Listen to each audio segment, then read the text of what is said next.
people base their lives on your projections, and it turned out that none of it was true. You painted a doomsday climate change scenario, farmers, city planners, taxpayers, none of it was correct. No. So you can't just admonish them now. You can't just look down your noses at them now and say, well, I can't, why wouldn't you believe us, you silly bumpkin? Well, because of you! I don't believe you!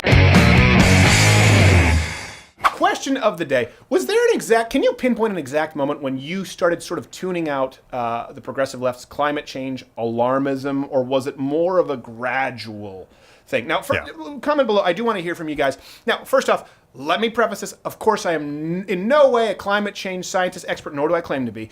That being said, neither are most of you. Yeah. Okay? And this is something that I would like to cover because it affects real people's lives. And I think a big reason why fewer people believe in climate change than before is because the media and the left today, let's ignore the science for a second. Put on the shelf for a second. That's going to be a soundbite. Ignore this. I'm not saying ignore the science. Just for a minute. Put on the shelf for a second. Just a sec. The media completely berates and mocks Americans who don't believe specifically in their current man-made climate change predictions. Here you go.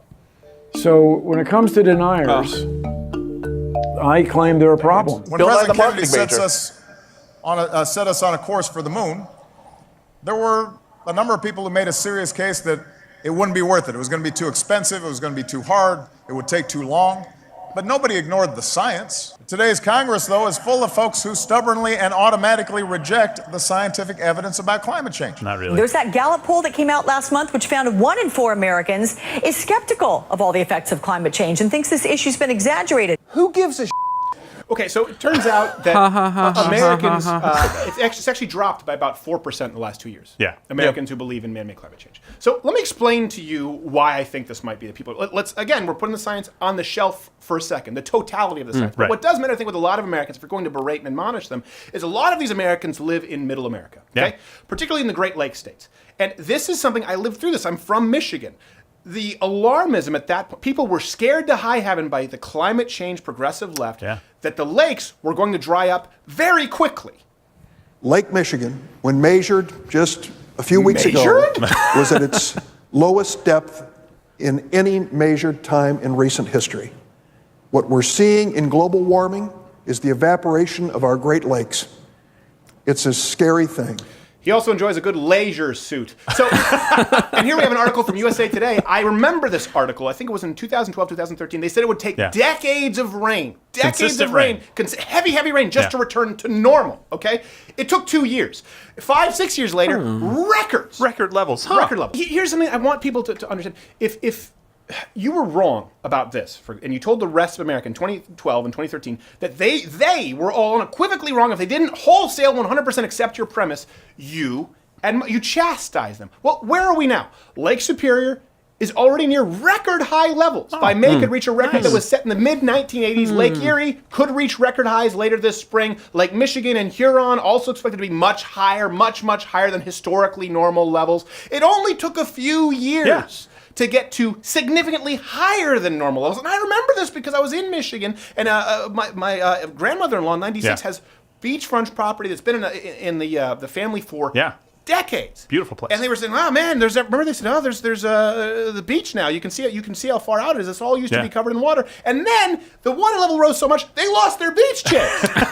Everything was gone. They're gone. You also need to take into account that there's potentially more water being exported than ever before. At least that's what people thought, certainly in the last decades. Take Nestle, for example, for their bottled water. I think they funnel 400 gallons a minute. Oh, that's a lot. From the Great Lakes. A lot of water.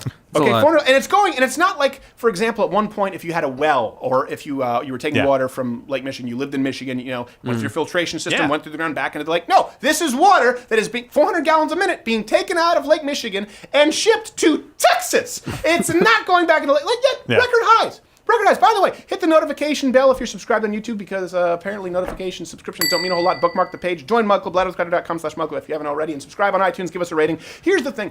Americans who believed you, and of course the people who you didn't, those are the select few you didn't admonish. Their economies largely revolve around the Great Lakes. This is what's, so when you say levels will undeniably continue, and I'm just trying to present you with, hopefully, a little bit of understanding here. When you say levels will undeniably, undoubtedly continue to descend to record low levels due to climate change and exclusively climate change, they have to plan their seasons for things like more erosion, less underpass room for waterway bridges. They have to plan extensive dredging of harbors. City engineering comes into play. Not to mention the private businesses. They have to adjust their business models based on your projections of shorefront, water cleanliness, all of that. The same can be said, by the way, for climate change alarmists on farming and the crop yields in the Great Lakes area, which have had some record great yields as well. They should have just been honest from the very beginning and taken the cautious approach and said, hey, something is happening. We do have record low levels right now. We need to figure this out and we need to be cautious.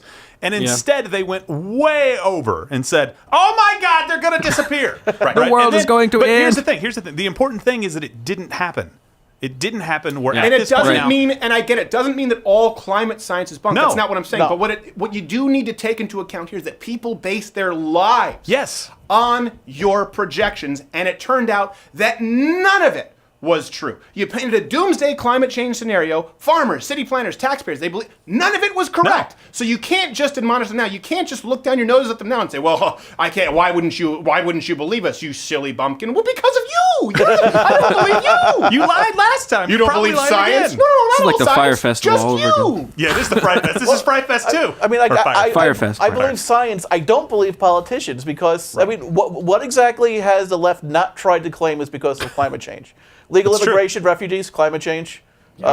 Muslims raping people in Europe, climate change. Yeah, they're There's hot. Terrorism, ISIS, Fire climate festival. change. Climate yeah. change. Climate change. So it didn't turn out to be true with the Great Lakes, but you know what did turn out to be true, by the way? Energy plants being closed and Yep. tens of thousands of jobs lost due to government manipulation, price fixing, goods and commodities. There were taxes levied on all Americans disproportionately. By the way, Yeah. disproportionately affecting the middle class as well. When you Yeah. talk about a lot of these so-called green taxes, this is something that I think you would do well to listen to instead of now we've crossed this bridge. Yeah. Right? Hey, you guys have to plan for this. We guarantee you 100%, no doubt, record lows are going to get worse due to climate change. None of it is true. And this impacted economies and tens of thousands of people lost their job. At this point, you'd be better off saying, okay, well, maybe we were incorrect, but recalibrate. Instead, what the left continues to do is just say, well, the science is settled, as you see. Yeah. It makes me feel frustrated because, again, you can say, I don't believe in gravity, but if you step off the cliff, you're going down. So we can say, I don't believe climate is changing, but it's based on science that's over 150 years old. It requires a whole system of people's research, all leaning in the same direction, all pointing to the same consequences. That's what we have with climate change as induced by human conduct. Do we use the same, by the way, same temperature measurements as they did 150 years ago? Probably Seems not, to me they yeah. might be a little bit different. We're not As wrong over opposed here. to accusing people of being science-denying bumpkins, how about you admit that you screwed up? And in the case of the Great Lakes, you screwed up on one of the big ones, okay? That's a big deal. It's a Great Lake. It's a there's, Literally. There are several Literally of them. one. Many Great Lakes. You screwed up many lakes of greatness. By the way, the people who lived through the timeline in its entirety, these people lived through the projected terror, the uncertainty, prepared for the doomsday scenarios that you projected only to come out of the other side and to see that they would have been completely unscathed if not for you. You're the one who scathed them. They don't believe you anymore. Instead of insulting them, you need to earn their trust back. And I know many of you in the climate change alarmism camp claim that it's not your job to convince anyone because of scientific consensus. But in this case, I would say that actually the burden of proof, absolutely, given the previous climate models, given the previous projections, I would say the burden of proof absolutely rests squarely on your shoulders. Not because of polls or consensus, but because of several observable and expensive life-costing hypotheses that proved to be completely untrue. In other words, because of science. Okay, if you like this video, you watch videos on YouTube. If I were Jimmy Kimmel, if I were Stephen Colbert, or Trevor Noah, I would tell you to subscribe. But I have no corporate overlords who demand that I do this demeaning promo. I do the demeaning promo because I choose to. Subscribe or hit the notification bell because I need you. I need you. Please do it.